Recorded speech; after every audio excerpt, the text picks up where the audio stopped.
하나님의 말씀은 마태복음 1장 1절부터 17절까지 말씀입니다. 아브라함과 다윗의 자손 예수 그리스도의 계보라.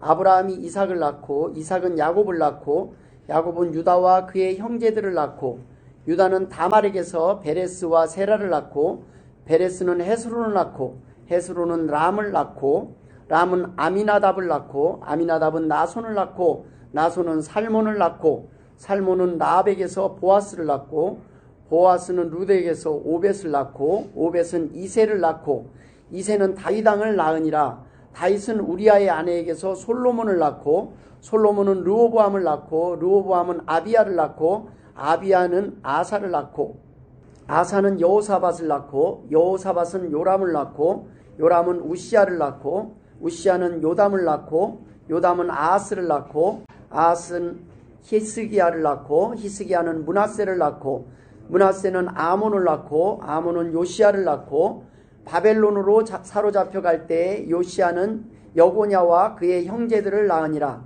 바벨론으로 사로잡혀 간 후에 여고냐는 스알디엘을 낳고 스알디엘은 스룹바벨을 낳고 스룹바벨은 아비웃을 낳고 아비웃은 엘리야김을 낳고 엘리야김은 아소르를 낳고 아소르는 사독을 낳고 사독은 아킴을 낳고 아킴은 엘리웃을 낳고 엘리웃은 엘르아사를 낳고 엘르아사는 mat단을 낳고 mat단은 야곱을 낳고 야곱은 마리아의 남편 요셉을 낳았으니 마리아에게서 그리스도라 칭하는 예수가 나시니라. 그런즉 모든 대수가 아브라함부터 다윗까지 14대요 다윗부터 바벨론으로 잡혀갈 때까지 14대요 바벨론으로 사로잡혀간 후부터 그리스도까지 14대더라. 아멘. 할렐루야. 오늘도 하나님께서 우리에게 필요한 은혜로 채워주시길 주의 이름으로 축원합니다. 한번 따라합시다. 당신은 왕족입니다. 믿어지십니까? 하나님께서 이 말씀을, 이 내용을 너무너무 알리고 싶으신 거예요. 예수 그리스도를 우리의 왕이라고 고백하는 찬양을 우리가 드렸습니다. 근데 예수 그리스도를 왕인데 예수님이, 하나님이 너는 내 아들이라, 너희는 내 자녀라고 말씀하셨어요. 그럼 우리는 왕족이라는 거 아닙니까? 보통 왕족이 아니라 만왕의 왕의 자녀라는 거예요. 천지 만물을 창조하신 그 하나님의 자녀라는 말씀입니다. 이것을 믿고 사는 사람과 안 믿고 사는 사람의 그 자존감은 비교할 수가 없어요.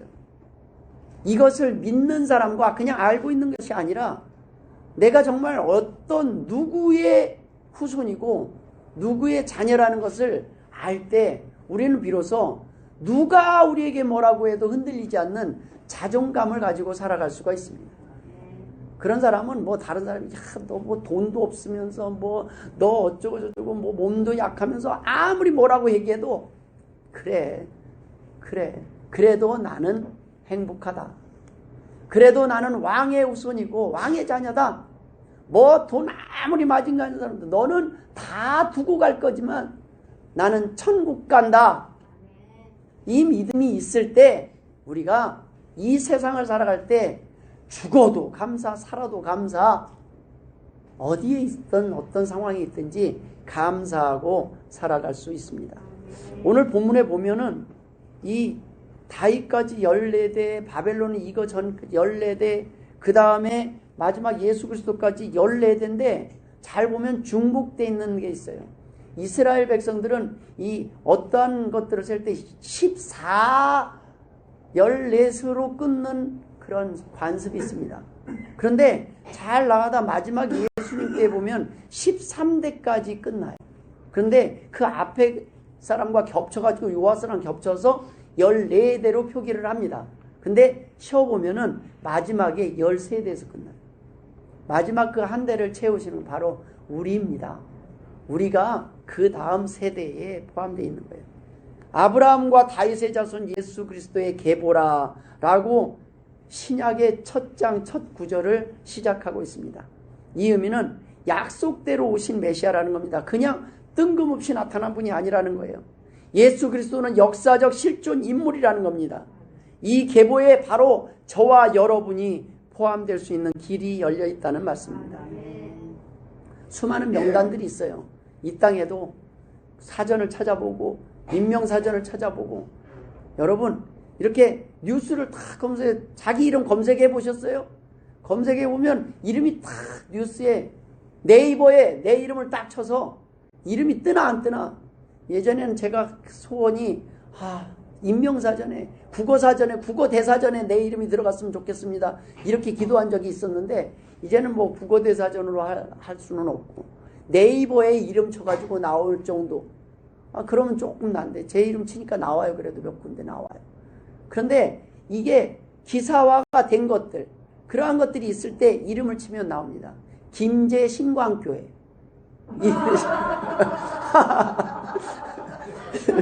네, 네, 김제에 가면은 제 이름이 좀 많이 떠요. 뭐 김제 신발 가게도 있겠죠. 뭐 여러 가지. 그런데 하여튼 궁금하신 분은 검색해 보시기 바랍니다. 제 이름이 어떻게 뜨는지. 그런데 중요한 것은 이 땅에 어떤 내용의 기사가 뜨느냐, 예? 나쁜 일로 기사가 뜨느냐, 명단이 어디 명단에 속하느냐가 중요하다는 거예요. 성경에 있는 많은 명단들이 있어요.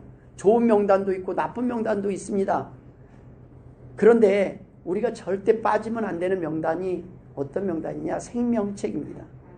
하나님 교회의 성도들은 모두 생명책에 기록되시길 주의 이름으로 축원드립니다. 저는 생명책에 기록된 줄 믿습니다. 여러분, 우리가 오늘 이 본문을 통해서 첫 번째 함께 나누길 원하는 은혜는 누구의 후손이 되기를 원하냐는 겁니다. 우리가 어떤 명단에 속하기를 원하냐는 거예요. 성경에 곳곳에 여러 명단이 있습니다. 창세기 5장에는 아담에서부터 노아까지 계보가 나와 있어요. 그 다음에 그 계보들이 계속 이어져서 나와요. 무슨 얘기입니까? 창조에서부터 지금까지 이 세상은 우연히 이루어지는 것들이 아니라는 거예요. 홍수 이전까지 사람들의 수명이 몇 년이었는지 아십니까? 1000년이었어요. 거의 1000년이었어요. 1000년을 살았어요. 무슨 얘기인지 아십니까? 홍수 이후에 인간이 멸망하고 인간이 하나님의 벌을 받아서 노아의 홍수 이후에 사람들의 수명이 120세로 줄어버리는 거예요. 지금 다 고만고만해서 다 산다고 해도 뭐 아무리 약이 좋아져도 고만고만해요. 그런데 그때 당시는 1000년을 살아갔습니다. 무슨 얘기입니까? 하나님이 우리에게 영원한 생명을 허락하실 수 있는 분이라는 거예요. 하나님은 우리 인간을 처음부터 그렇게 창조하셨었어요. 근데 인간이 죄로 인해서 인간이 하나님 앞에 대적하고 인간이 하나님을 떠남으로 인해서 인간의 수명은 작아졌습니다. 그리고 이 땅에 유한한 생명을 가지고 살아가요. 그런 인간을 불쌍히 여기서 안 되겠다. 하나님은 그냥 다 심판해버리고 새로 창조하면 그만인데 하나님은 우리를 구원하시길 원했어요. 다시 살 기회를 줘야 되겠다. 살 기회를 줘야 되겠다. 여러분, 하나님이 택한 자들, 왜 하필 많은 나라인데 이스라엘 백성을 택했는가? 그 이스라엘 백성을 택했다는 건 뭐냐면, 아브라함을 택하신 거는 하나님이 택한 백성들, 하나님이 택한 민족들, 하나님이 택한 사람들, 그 사람들을 향한 하나님의 사랑이 어떻게 진행되는지 하나님은 우리에게 보여주시고 계시는 거예요. 여러분, 이 세상이 예수 믿는 사람이 많을 것 같죠? 그렇게 많지 않습니다. 예수 믿는 몇 프로나 될 것 같아요. 그렇게 많은 그리스도인, 사람이 워낙 많은 거지 그리스도인이 그렇게 많지 않습니다. 지금도 그래요. 그런데 놀라운 것은 하나님의 복음이 시작된 곳에서는 항상 풍성함이 있었어요. 유럽에서 시작된 그 기독교가 시작되면서 유럽에 하나님의 복음이 시작되고 유럽이 얼마나 잘 살았어요? 우리가 어렸을 땐 유럽은 선진국이었어요. 그 다음에 그 복음이 미국으로 넘어가서 미국이 얼마나 잘 살아요. 그런 다음에 그들이 또 타락한 뒤에 지금 유럽이 얼마나 쇠퇴해졌습니까? 미국이 타락해가면서 미국이 얼마나 어려워져요. 그 큰 나라가 지금도요. 지금 불 하나를 못 잡아요.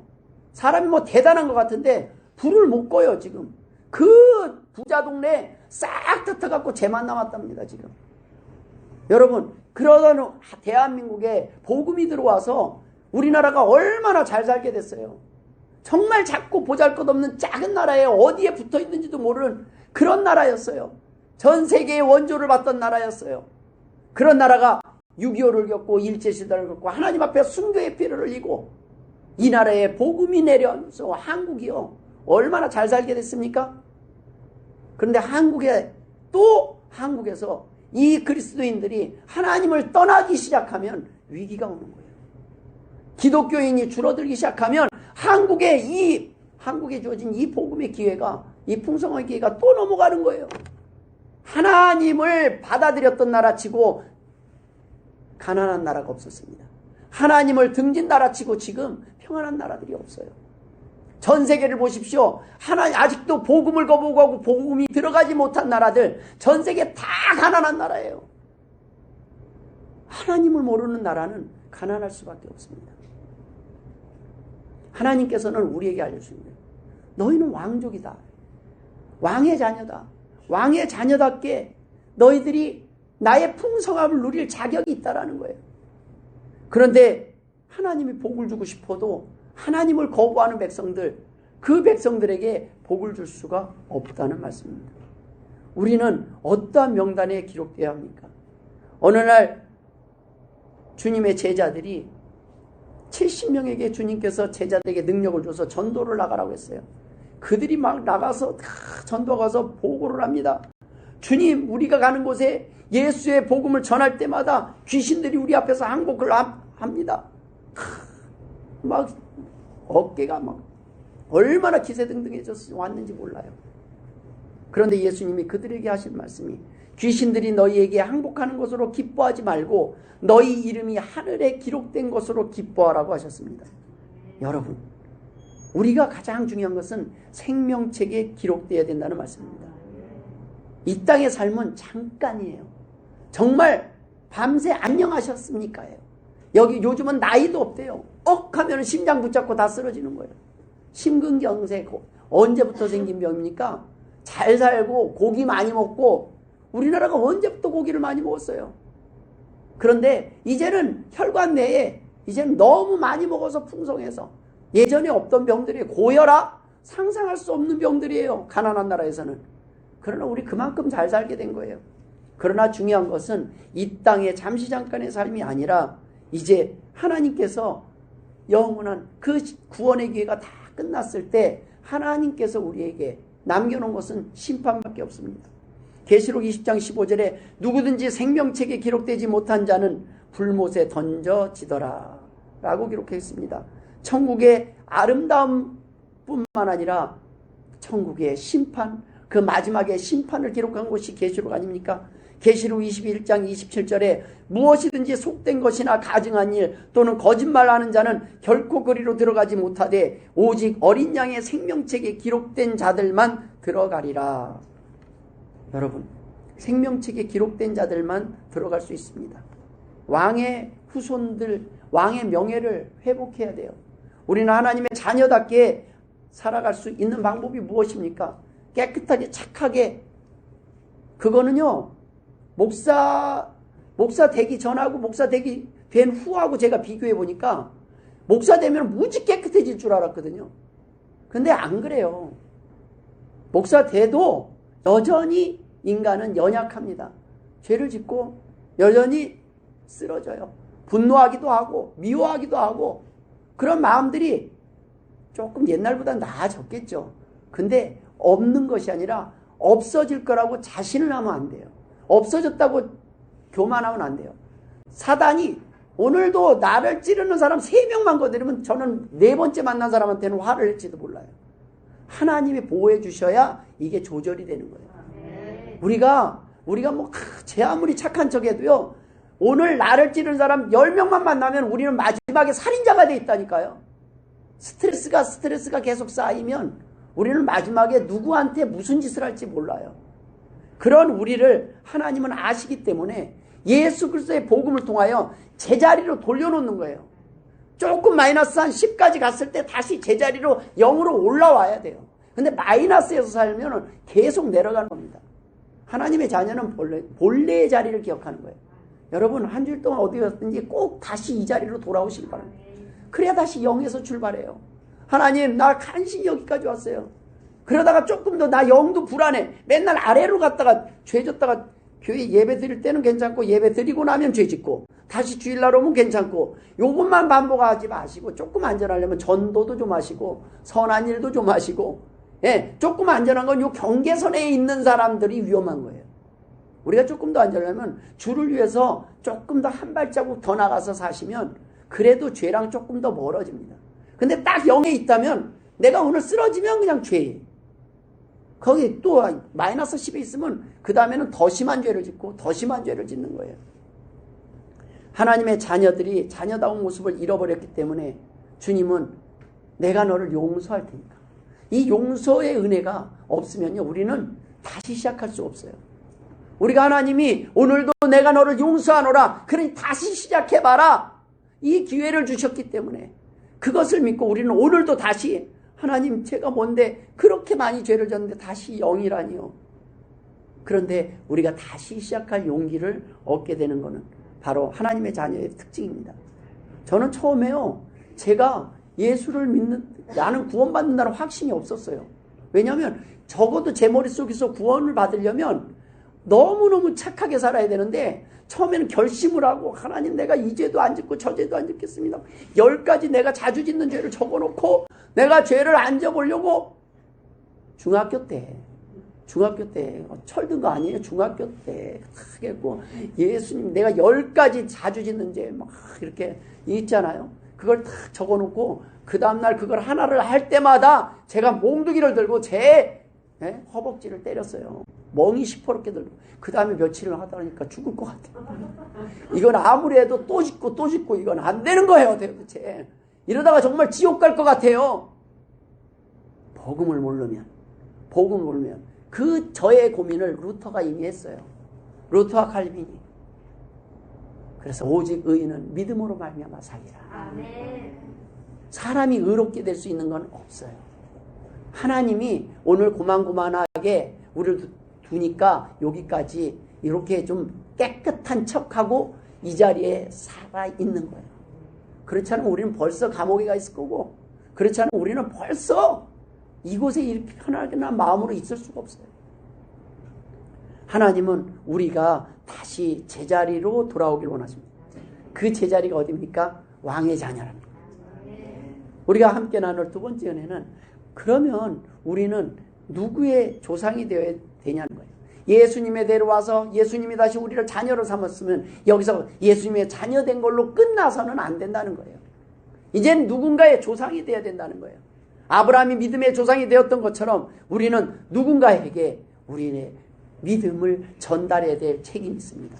이게 육적 자녀만 있는 것이 아니라 영적 자녀가 있는 거예요. 그래서 태신자를 품고 우리가 전도를 하고, 나만 행복한 게 아니라 나의 행복을 다른 사람과 나누는 삶이 전도의 삶이요, 그 전도의 삶 중에 하나가 가족은 당연한 것뿐입니다. 미국 초기 청교도 역사 속에서 가장 위대한 영향을 끼쳤던 인물이 조나단 에드워드입니다.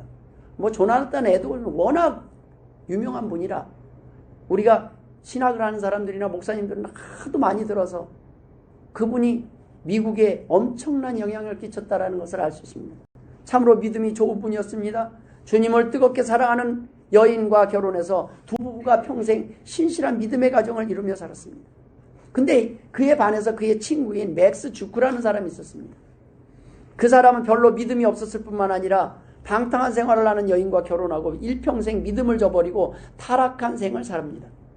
근데 미국에서 이걸 조사했어요. 오랜 세월 지난 후에 미국에서 이 두 사람의 후손을 비교해서 발표를 했습니다.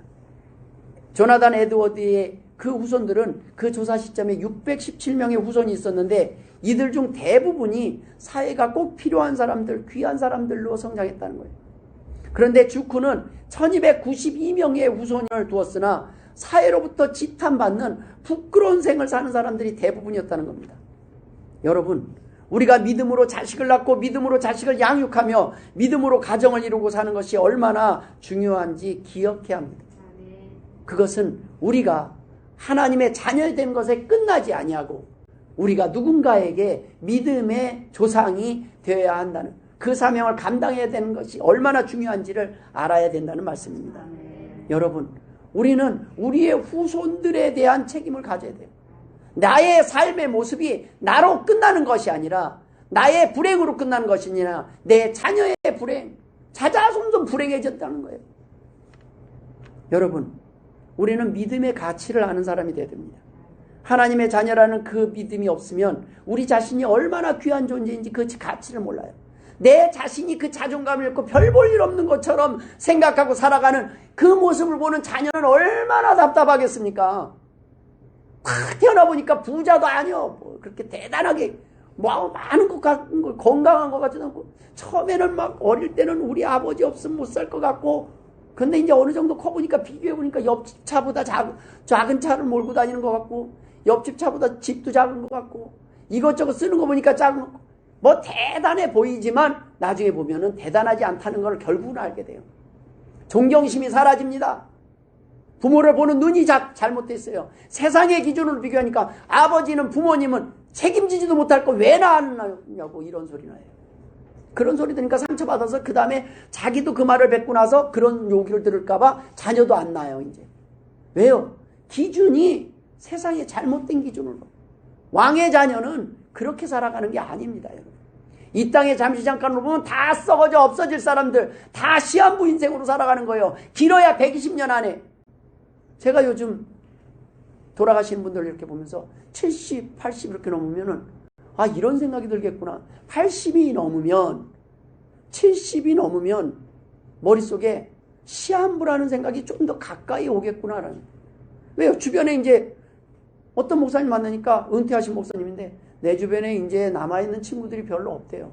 무슨 얘기입니까? 내 순서가 얼마 남지 않았다는 걸 아는 거예요. 길어야 10년 이내구나. 길어야 20년 이내구나. 내가 내 몸으로 나와서 예배 드릴 수 있는 거는 길어야 몇 년이구나. 이 마지막 순간에 내가 무엇을 하며 살아야 될지를 결정하지 못하면 뭐예요?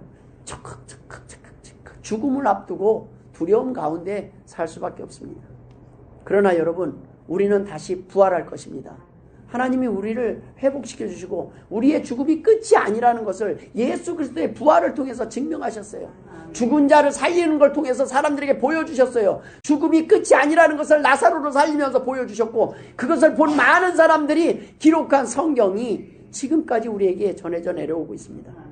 여러분, 하나님의 자녀라는 그 믿음을 없으면 아무리 돈이 많아도 우리가 바람 앞에 등불과 같은 존재에 불과합니다.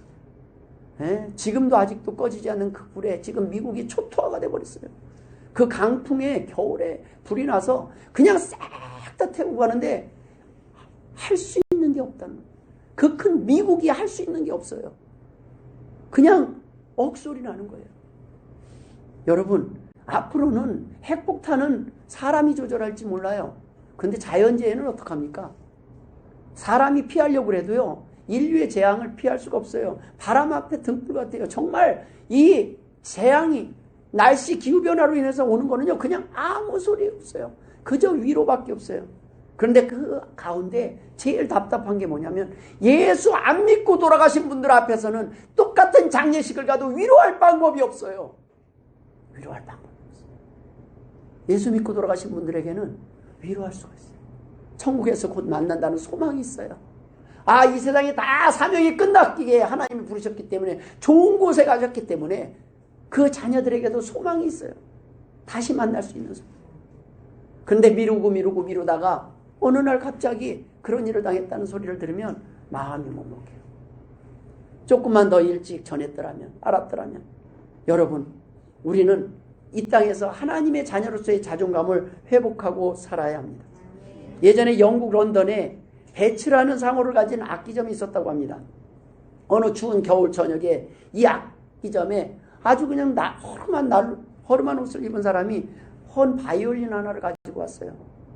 그리고 자기가 너무 배가 고파서 견딜 수 없다고 하면서 그냥 얼마라도 좋으니까 이 바이올린 다 필요 없으니까 꼭 사달라고, 이걸 좀 사주면 좋겠다고. 그래서 이 사람을 이렇게 보고 너무 짠해서 그냥 한 끼 식사할 수 있을 정도로 그 사람에게 영국 화폐로 1기니랍니다. 1기니를 주고 바이올린을 넘겨받았답니다. 1기니가 달러로 하면 5달러 정도밖에 안 되는 돈이래요. 그 사람이 떠난 후에 악기점 주인이 그 고물 바이올린에 줄을 튕겨보니까 소리가 괜찮은 거예요. 그것을 뒤에를 잘 닦으면서 살펴보니까 거기에 안토니오 스트라디바리, 1704라고 써 있었어요. 여러분, 이 바이올린이 지난 200년간 행방불명되어 있던, 사람들이 그렇게 자꾸 찾았던 그 바이올린이었습니다. 무려 그때 당시에 발견될 당시에 10만 달러라 하는 값비싼 진품이었습니다. 참으로 놀라운 일입니다. 그런데 정작 그 바이올린을 가지고 있었던 사람은 이 바이올린의 가치를 몰랐던 거예요. 여러분, 가치를 모르고 살아간다는 것은 참으로 안타까운 겁니다. 여러분이 왕족이라니까요. 저와 여러분이. 그러니 내가 왕족답게 살아야 되는데 내가 별 볼 일 없는 사람이라고 생각하니까 그냥 그런 말, 그런 옷, 그런 행동을 하는 거예요. 내가 귀한 사람이면, 대통령이면 대통령의 언어를 쓰려고 할 것이고, 내가 아무 가치 없는 그냥 아이고 나 밥 안 끼면 돼. 여러분, 우리의 믿음, 우리의 가치를 보잘것없는 세상에 쓸데없는 것들과 무가치한 것들과 바꾸지 않기를 바랍니다. 우리가 받는 그 상속권과 축복권이 얼마나 귀한 줄 몰라서 에서처럼 팥죽 한 그릇에 팔아버리는 사람들이 얼마나 많습니까? 돈 몇 푼 때문에 믿음을 팔고 술 한 잔에 우리의 믿음을 팔기도 합니다. 참으로 가슴 아픈 일입니다. 여러분, 우리가 가지고 있는 것 중에 믿음보다 더 가치 있는 것은 없어요. 돈보다도 건강보다도 명예보다도 귀한 것이 바로 믿음이라는 말씀입니다. 히브리서 11장에는 믿음이 없이는 하나님을 기쁘시게 할 수 없다고 했어요. 이 믿음이 있다는 것은 다른 거 아니에요. 내가 하나님의 자녀라는 걸 이제 알았습니다. 난 아버지가 그렇게 귀한 분인 줄 몰랐습니다. 아버지가 그렇게 대단한 분인지 몰랐습니다. 아버지의 사랑이 그렇게 큰 줄 몰랐습니다. 자녀가 어느 날 우리에게 이런 고백을 하면 얼마나 이쁘겠어요. 딴 거 안 필요 없어요. 나는 그동안 그 아버지의 사랑을 몰랐어요. 하나님은 그저 이걸 알기로 합니다. 믿음은 하나님이 어떤 분인지, 얼마나 우리를 사랑하시는지, 얼마나 우리를 위해서 귀한 것들, 좋은 것들을 준비하고 계시는지, 그것을 믿는 믿음의 고백이에요. 그것을 보고 하나님이 기뻐하신다는 말씀입니다. 성경의 모든 사람들을 보면 모두 믿음으로 축복받은 사람들입니다. 믿음으로. 히브리서 11장에 보면 위대한 인물들을 계속 소개하고 있어요. 그런데 그 인물들을 왕, 재벌, 박사라고 소개하지 않습니다. 모두 다 믿음의 사람들이라고 소개하고 있어요. 믿음으로 복을 받았고, 믿음으로 왕이 되었고, 믿음으로 하나님의 일을 하고, 믿음으로 순교를 하고, 믿음으로 살아왔다고 히브리서 11장에서 고백하고 있습니다. 여러분, 우리는 죽더라도 정말로 하나님의 자녀답게 죽어야 됩니다. 벌벌 떨면서. 저는 마지막 임종들을 보면서 안타까운 게, 예수 믿는 사람들의 임종은요 너무나 평안해요. 내가 예수 믿기 잘했다라는 생각이 들 정도로 행복하게 마지막에 임종을 맞이해요. 근데 예수 믿지 않고 내가 내 마음대로 살던 사람들의 그 마지막은요 막 불안과 공포 벌벌 떨어요. 여러분, 우리는 하나님을 믿고 영생을 믿고 살아가는 주의 성도들 되시길 바랍니다. 그런 사람들이 스트레스도 안 받아요. 스트레스. 건강도 어느 정도는 지키려고 하지만은 우리가 지킬 수 없는 건강을 너무 전전긍긍하면서 살지 않아요. 마지막으로 나눌 은혜는 족보를 바꿔야 합니다. 왕족으로 우리는 족보를 바꿔야 돼요. 그 기회를 하나님은 성경에 가르쳐 주셨어요. 자녀를 왕족으로 키워야 됩니다. 내 자녀를 시시껄렁한 그냥 내 이름 김씨 후손으로 키워서는 안 된다는 거예요. 김씨, 박씨, 이씨, 우리 금산 지역에는 보면요, 현수막이 계속 걸려요. 누구 집 몇 대 손, 누가 오늘 군수가 됐더니 시골에 계속 그런 거를 막 틈만 나오면 붙여요. 그냥 누구 집안에 하면 누구 나오면 사법고시 합격 그러고 막 붙여요. 여러분, 이 땅에 있는 모든 것들, 그것도 얼마나 자랑스러운 일입니까? 그러나 더 중요한 건, 아빠, 우리 집안에는 누구 나온 사람 없어? 넌 왕족이야. 아멘? 넌 왕족이야. 네, 만왕의 왕. 그 정도 자부심이 있어야 애들도, 아, 그래? 애들 안 해. 내가 누구누구의 자녀라는 것보다 넌 왕족이야. 나를 보고 살지 마. 예수 그리스도를 의지하면서 살아. 하나님의 자녀야. 하나님이 도와주실 거야. 그런 자녀들이 흔들렸다가도 제자리에 오는 겁니다. 자녀들을 내 아들로 키우니까 별 볼 일 없어지는 거예요. 아무 아무리 봐도 우리의 모습은 존경할 만하지 않아요. 완전하지도 않아요. 아우, 그냥 구질구질해 보일 수도 있고 답답해 보일 수도 있고. 그러나 이런 나도 하나님은 사랑하셨어. 이런 나도 하나님은 지켜주셨어. 이런 나도 오늘은 하나님 앞에 나와서 예배를 드려. 그러니 너도 왕족이라는 걸 잊지 말고 살아. 그래야 여러분, 자녀들이 하나님의 자리로, 하나님이 원하시는 자리로 돌아올 수 있습니다. 유대인들은 하나님의 선택된 백성이라는 선민의식을 가지고 살았습니다. 그들이 제일 중요시한 게 아브라함의 후손이라는 거예요. 나는 아브라함의 자손이다. 이걸 엄청 자랑을 했어요. 그런데 그걸 보고 예수님이 너희가 아브라함 자손인 거 육신의 혈통을 자랑하지 말라고 그랬어요. 돌들을 들어서도 아브라함의 자손을 만들 수 있다고 그랬어요. 무슨 말씀입니까? 육신의 혈통이 중요한 것이 아니라 하나님의 백성, 하나님의 자녀가 됐다는 게 중요하다는 거예요. 여러분, 연초 대신방을 합니다. 교회에서 예배 드리면 됐지 뭐 또 가정에서까지 예배를 드리냐고 생각할 수 있어요. 그러나 우리는 왕족이기 때문에 우리는 우리 가정에 만왕의 왕이신 예수 그리스도를 우리 가정에서도 만나기를 원하는 거예요. 하나님은 이곳에서도 계신다. 이게 이 믿음이 안 되면요 자꾸 헷갈려요. 우리 가게를 시작하면 가게에서도 하나님이 함께 하신다. 이 믿음이 있어야 돼요. 근데 우리 솔직히 그렇지 않습니까? 여기 오면 예배 드리는 것 같고 여기 오면 하나님이 계신 것 같은데 여기 딱 나가면은 그때부터는 하나님하고 빠이빠이. 그래서 집에서도 예배 드립니다.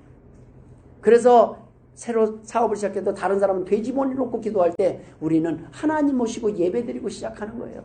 하나님, 이곳에서도 함께하여 주옵소서. 하나님, 교회에만 계시는 하나님이 아니라 하나님, 나의 삶 가운데 역사하시는 하나님을 내가 경험하기를 원합니다. 우리 가정 가운데서도 이 집에서도 하나님, 사단, 악한 사단, 마귀 역사 물리치게 하시고 하나님만이 주인 되어 주시옵소서. 그런 의미로 우리가 예배를 드리는 거예요. 여러분, 세상 사람들도 명절에 모여서 뭐 문중사당 찾고 산소 찾아가서 제사 드리고 뭐 죽은 조상과 가문을 위해서 살면, 우리 가문이 어떤 가문인데 뭐 해봤자 다 죽을 가문이에요. 그러나 우리는 다시 살리실 가문입니다. 우리는 하나님이 영원한, 그리고 그 하나님이 약속하신 그 약속은 내가 책임질 수 없는 그냥 뻥카가 아니라 하나님이 우리가 자녀를 위해서 기도한 기도를 들으시고 우리 자녀와 후손들을 책임져 주신다는 말씀입니다. 여러분, 이것은 아주 귀한 유산입니다. 우리가 엄마 아빠가 키가 작으면 자녀들이 어떻게 하면 됩니까? 키 큰 사람 만나면 됩니다. 그럼 이게 정리가 되더라고요. 유전자가 바뀌는 거예요. 내가 할 수 없는 것을, 우리는 본래 아담의 후손이었고 마귀의 후손이었어요. 그러나 마귀의 족보 가운데 태어났어요. 그러니까 어떻게 해요? 마귀의 후손처럼 살아요.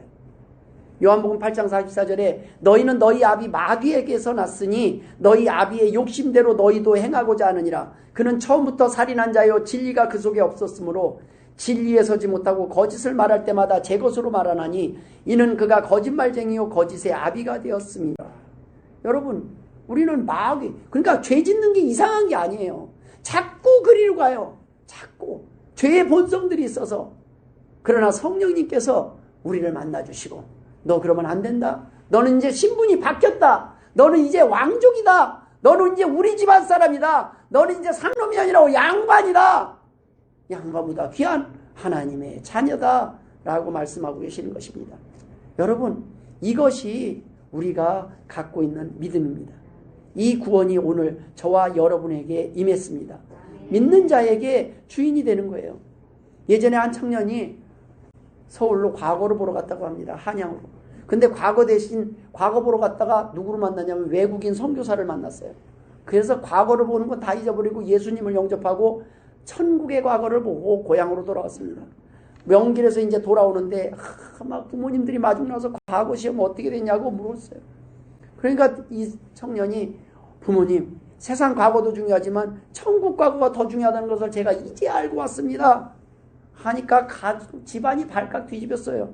네가 지금 과거 시험 보내라고 보냈더니 예수 귀신이 붙어왔다고 해갖고 온 동네가 떠들썩하고 매도 많이 맞았습니다. 청년이 어느 날 벙어리가 돼버리고 마른 거예요. 그런 집안이 또 다시 발칵 뒤집니다. 벙어리를 고치려고 한약을 다린다, 무당을 불러온다, 막 멀쩡한 아들을 이래저래 또 벙어리를 만들어 놨으니 부모 마음이 얼마나 아팠겠습니까? 나중에는 소원이 딱 한 가지로 통일이 되는 거예요. 입만 열면 좋겠다. 입만 열면 다시 말만 할 수 있다면 너 좋은 대로 다 해줄 테니까 말만 해라. 사정을 합니다. 그런 뒤에 3년 지나서 청년이 입을 열었습니다. 아버지 어머니 예수 믿으세요. 아버지 어머님 예수 믿으세요. 벙어리가 된 것이 아니라 3년 동안 벙어리 행세를 한 것입니다. 그러니까 부모님이 도대체 예수가 누구길래 내가 그토록 내 마음을 빼앗아가는 그 예수가 누군지 나도 한번 믿어보자. 그래서 마침내 온 가족이 예수 믿고 세례받고 집안 전체가 구원받았다는 옛날 얘기가 아니라 그분이 바로 황수관 박사 할아버지 얘기를 합니다. 여러분, 이 땅에 하나님을 만난 사람들은 하나님을 만난 경험이 있습니다. 우리가 가장 후손에게 물려줘야 될 가장 귀한 축복은 예수 믿는 집안에서 태어나서 어릴 때부터 예수를 믿게 하는 것입니다. 예수님의 족보에 속하게 하는 것이에요. 그렇지 않으면은 우리는 희망이 없습니다. 오늘 본문에 보면 이방 여인으로서 그 귀한 족보에 여인 이름이 둘이 들어가요. 여인 이름이 이스라엘은 여자는 사람 수를 인구 조사할 때도 안 쉬어요. 그런데 여인 이름 둘이 들어가요. 기생 라합과 룻입니다. 모압 여인 룻이에요. 이 이방 여인 둘이 여기에 들어간다는 얘기가 뭐예요? 여러분, 하나님의 구원의 반열에는 이방인도 누구도 다 가능하다는 거예요. 예수 믿으면 족보가 바뀐다는 거예요. 여리고성 입장에서는 매국노예요, 기생 라합은. 그러나 그 기생 라합은 뭐예요? 침몰하는 배에서 건강한 배로, 안전한 배로 갈아탄 거에 불과합니다. 여러분, 그것이 지혜 아닙니까? 지금 망해가는 그 배, 꺼져가는 그 배 속에 타고 있을 이유는 없다는 것입니다. 여러분, 우리는 옳은 선택을 해야 됩니다. 안전한 배를 갈아타야 됩니다. 여러분, 망할 여리고를 버리고 이스라엘을 택해야 돼요. 결단이 필요할 때 옳은 선택을 할 수 있는 그 결단력이 있었기 때문에 그 두 여인은 강한 여인이었고, 여러분, 룻은 모압 여인이었지만 이스라엘을 선택하고 이스라엘 백성에게 와서 보아스를 만나서 다시 재혼해서 살아갑니다. 예수님의 족보에 올라가요. 여러분, 두 여인의 공통점이 무엇입니까? 끊어야 할 때 끊어야 할 것을 끊었을 때 하나님께 올 수 있었다는 거예요. 두 여인은 저주받은 여리고와 모압 땅을 버렸습니다. 세상을 끊고 하나님께로 온 것입니다. 내가 그동안 사랑하던 모든 것들, 하나님이 싫어하는 것들을 끊고 하나님 앞으로 왔을 때 나만 바뀌는 것이 아니라 내 자녀가 바뀌고 가족이 바뀌고 세상이 바뀐다는 말씀입니다. 여러분, 누구라도 상관없습니다. 어떤 삶을 살았어도 상관이 없습니다. 하나님은 오늘 하나님 앞에 나와서 하나님의 도움을 청할 때, 하나님의 자녀로 살기를 원할 때 하나님은 함께 하실 것이라는 말씀입니다. 여러분, 예전에 우리가 사람들을 보면 집안마다 보면 아버지가 술주정꾼이면 아들도 술주정꾼 되는 게 많아요. 아버지가 노름꾼이면 아들도 노름을 해요. 아버지가 바람을 피면 자식도 바람을 피고, 이게 대물림을 하는 거예요. 여러분, 어느 집을 가보면 정신질환이 가면 부모가 정신질환에 있으면 계속 그 정신질환이 대물림을 해요. 이것을 끊는 것이 하나님 앞에 나옵니다. 왜요? 죄를 끊고 죄의 원인, 스트레스의 원인, 이 세상의 인간의 연약함, 인간을 무너지게 만드는 그 모든 악한 세력들을 물리치게 하는 것이 말씀이기 때문입니다. 여러분, 하나님 앞에 나오면 흑암의 권세가 물러날 줄 믿습니다. 영접하는 자, 곧 그 이름을 믿는 자들에게는 하나님의 자녀가 되는 권세를 주셨으니 하나님의 자녀는 하나님의 자녀답게 살 수밖에 없습니다. 예전에 어떤 한 분이 중장비 운전을 하는 분이었어요. 그분이 거기에서 막 일을 하던 사람이니까 그 안에 분위기가 맨날 술 먹고 노름하고 막 무질서하고, 중장비 하는 분들은요 집에 거주를 못해요. 그 공사장을 따라서 다녀요. 그러니까 집안에서 안정된 생활을 못하고 한쪽 공사 시작하면 거기서 또 몇 달을 기숙하면서 지내고, 그러니까 그 안에서 그냥 만나는 사람들끼리 술, 담배, 노름하면서 사는 거예요. 그런데 이 사람은 믿는 집안이라 마지못해 교회는 나갔지만은 그것도 한 달에 한 번쯤 나갔던 사람이었습니다. 그러니 집안도 엉망이에요. 싸움이 그칠 날이 없었어요. 그런데 어느 날 주일날 예배를 드리는데 그 목사님이 설교하는데 우리 믿는 자에게 하나님의 자녀가 되는 권세를 주셨습니다. 그 자녀가 되는 권세를 사용하며 사십시오. 그 말을 듣는 순간 귀가 번쩍 열린 거예요. 나 같은 놈도 하나님의 권세를 가졌다고? 내가 왕족이라고? 갑자기 그 믿음이 확 생겨요. 내가 왕족이라는 믿음, 내가 하나님의 자녀라는 믿음이 딱 생기니까 그때부터 행동이 달라졌어요. 말도 달라졌습니다. 형편이 어려워서 형님 집에 방 한 칸 얻어 사는데 형님이 보니까 동생이 달라진 거예요. 그러니까 야, 너 이제 정신 차린 것 같다. 전세방 내가 하나 얻어줄 테니까 따로 한번 살림을 살아봐라. 제 앞길도 못 가리던 동생이 술, 담배 다 끊고 일찍 귀가해서 새벽마다 새벽 기도를 올라가서 기도하기를 시작하는 모습을 봅니다. 그걸 보니까 형이 또 놀라는 거예요. 야, 너 도대체 뭔 일이 있었던 거냐? 그랬더니 형이 어느 날 식구들을, 형이 교회 나가는 사람이 아닙니다. 식구들을 다 불러놓고 명절 때 이렇게 말을 했답니다. 야, 너희들 교회 다 옮겨라. 삼촌 나가는 교회. 거기는 진짜 같다. 나도 좀 이따 나갈게. 그래서 형님도 결국 교회에 나가게 됐다는 얘기입니다. 한 사람이 변하면 한 사람만 변하지 않습니다.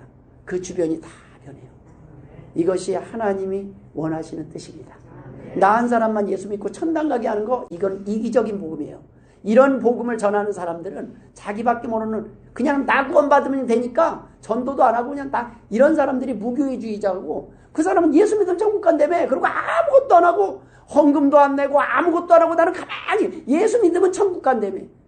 여러분, 하나님을 위해서 예수 믿은 사람은 변화가 일어나기 시작해요. 나만 살리는 것이 아니라 주변을 살리고 주변을 행복하게 하는 사람으로 바뀐다는 말씀입니다. 그것이 내가 제일 건강해지는 지름길입니다. 하나님은 오늘도 너만 행복한 것이 아니라 내 이웃을 기쁘게 하는, 이 땅에 많은 사람들이 내가 죽었을 때 너의 이름을 기억하며 너의 죽음을 아쉬워하는 사람이 되기를 원하노라. 여러분, 마지막 순간이 얼마 안 남았을 때 누군가가 저희들의 장례식장에 와서는 눈물을 흘리며 그리워했으면 좋겠습니다. 우리 하나님 교회는 그러한 사람들로 살아갔으면 좋겠습니다. 우리가 많은 돈이 있어서가 아니라 적은 돈이지만 큰 사랑을 가지고 서로 섬기기 시작할 때 우리는 무엇보다도 하나님이 원하는 교회의 모습을 할 줄 믿습니다. 기도하겠습니다. 하나님 아버지, 은혜를 감사드립니다. 하나님의 자녀답게 살게 하여 주옵소서. 왕족답게 살게 하여 주옵소서. 감사하며 예수님의 이름으로 기도드리옵나이다. 아멘.